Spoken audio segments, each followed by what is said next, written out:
शादी के पहले से ही विभा को कपड़े धोने का बड़ा शौक था।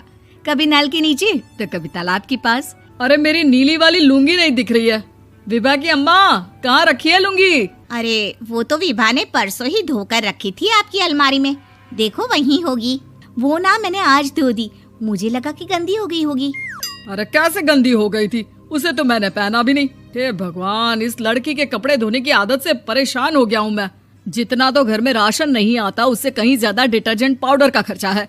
इसकी शादी करवा दो, शादी जाए अपने घर में ही करे काम, फिर चाहे घर के कपड़े धोने हो या पूरे गांव के।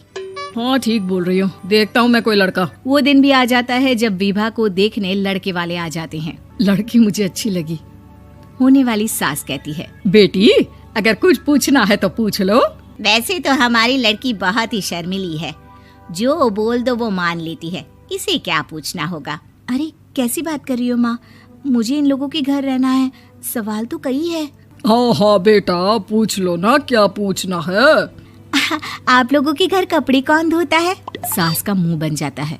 देखो, अगर तुम ये कहना चाहती हो कि तुम्हें कपड़े धोने नहीं आते तो सुन लो, कपड़े मैं ही धोती हूँ, लेकिन तुम्हारे आ जाने के बाद मैं रुमाल तक नहीं धोऊंगी। अरे चुप रहना भाग्यवान, बहू बेचारी घर आई नहीं, उसे डराना शुरू कर दिया। वो क्या है ना बिटिया, अभी तक तो ये कल्लू की माँ ही धोती थी, लेकिन अब तुम्हारे पापा तो दहेज में वॉशिंग मशीन देंगे ही। तभी विभा की माँ बोल पड़ती है, सवाल भी पूछा तो क्या। वैसे भाई साहब, मशीन की तो फिर भी कपड़े धोने की कैपेसिटी होती है। मतलब जो बिटिया दे रहे हैं ना विभा, इसे कपड़े धोने का बहुत शौक है। ये आप लोगों के क्या, आस पड़ोस गांव मोहल्ले सबके कपड़े धो दे और उफ तक ना करे। बाहर देखा नहीं आपने कितने कपड़े सूख रहे हैं, सब हमारी बिटिया ने ही तो धोए हैं। बस भी करो ना माँ, शर्म आ रही इतनी तारीफ सुनकर। और तो और एक दाग निकाल कर दिखाओ तो मान जाओ। हाँ अच्छा, माफ करना बेटा, मैंने गलत समझा। हमें तो रिश्ता बहुत पसंद है। और ऐसे जुड़ जाता है रिश्ता कपड़े धोने का शौक रखने वाली विभा का। उसकी शादी हो जाती है कोयला फैक्ट्री में काम करने वाले कल्लू के साथ। शादी के बाद अचानक विभा चिल्लाती हुई सास के पास आती है। सासू माँ, अरे सासू माँ कहाँ है आप? ये तो धोखा है, धोखा दिया आप लोगों ने मुझे।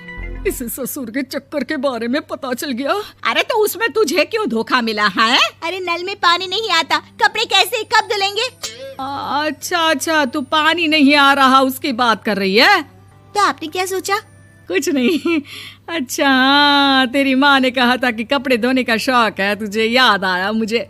शौक बोलकर कपड़े धोने वाले मेरे जुनून को कम ना आके सासू माँ, कपड़ा धोना मेरा गुरूर है। तभी पति भी वहाँ आ जाता है। अभी मैंने इसे सनी देओल की फिल्म दिखाई है, उसी के डायलॉग मार रही है माँ। अच्छा सुन, साफ साफ बता रही हूँ, पानी सुबह 4 से 6 और शाम को 10 से 12 आता है, समझी? विभा टाइमिंग सुनकर हैरान हो जाती है। ये क्या भूतों का मोहल्ला है? सुबह 4 बजे उठकर कौन कपड़े धोता है? 4 बजे टंकी में पानी जाता है, फिर सारा दिन धोना ना, किसने मना किया? अरे कैसी बात कर रही हैं? 200 लीटर की टंकी में कितने कपड़े धो लूंगी मैं, सुबह ही उठ जाऊंगी मैं। अब क्या था, विभा सुबह 4 से लेकर रात के 12 बजे तक कपड़े ही धोती रहती।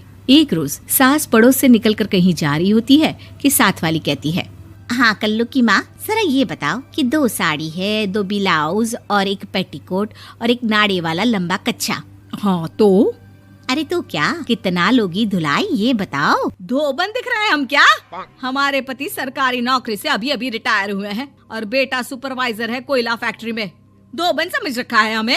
हाय रे कल्लू की अम्मा, माफ कर दो, वो तो मोहल्ले में यही सब बता रहे थे कि तुमने बहू को कपड़ा धुलवाने के काम में लगा दिया है। सास को पड़ोसन की बात सुनकर गुस्सा आ जाता है। वो घर पहुंचती है जहां घर के बाहर ही इतने सारे कपड़े सूख रहे होते हैं जितने कि किसी धोबन के घर पर। अरे ओ कल्लू की दुल्हन, बाहर निकल। माँ जी यहीं आ जाओ, बाथरूम में चादर धो रहे हैं हम। अरे अभी हम धोते हैं, तुमको बाहर निकलो। ये आस पड़ोस वाले बोल रहे हैं कि हम बहू से कपड़े धुलवा कर उसे कपड़ा धोने वाली बना दिए हैं। अरे छोड़ो ना माँ जी, किन लोगों की बातों में आती हो? आस पास के लोगों का तो काम ही होता है कि वो किसी तरह सास बहू को लड़ा दे। बहू सारे घर के कपड़े धोती है, ये क्या कम है? बोलिए।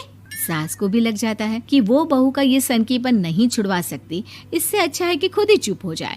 एक रोज सास और बहू मंदिर जाते हैं, जहाँ सास की साड़ी वहाँ खड़ी भीख मांगने वाली से मिलती है। माँ जी क्या बात है, आपकी साड़ी उस भिखारन से कितनी मिल रही है ना?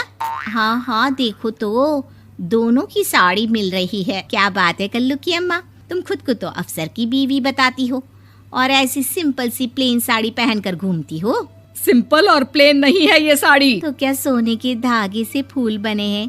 कुछ भी सासू माँ, कुछ भी। हाँ, बने थे इस साड़ी में सोने के धागे से फूल। मेरे पति लेकर आए थे मद्रास से स्पेशली मेरे लिए 10,000 की। ताहे भाई साहब इस भिखारन के लिए भी सेम टू सेम साड़ी लेकर आए होंगे 10,000 की। सास उस वक्त तो कुछ नहीं कहती, लेकिन बहू के साथ घर आती है और अलमारी से एल्बम निकाल कर लाती है। ये साड़ी देख रही है, ये वही साड़ी है जिसे मैंने अभी पहना था। इस साड़ी में ये जो चमकदार फूल दिख रहे हैं ना, ये सोने के धागों से काढ़े गए हैं। लेकिन तू लोकल वॉशिंग मशीन ब्रश से घिस घिस कर सारे फूलों को निकाल कर साड़ी प्लेन कर दी। मुझे माफ कर दीजिए सासू माँ। और तो और, जब मैंने तुझे तेरी गलती के लिए कुछ नहीं कहा, लेकिन तूने तो सबके सामने मेरा मजाक ही बना दिया। क्यों? बहू को समझ में आ जाता है कि अब से उसका कपड़े धोना बंद।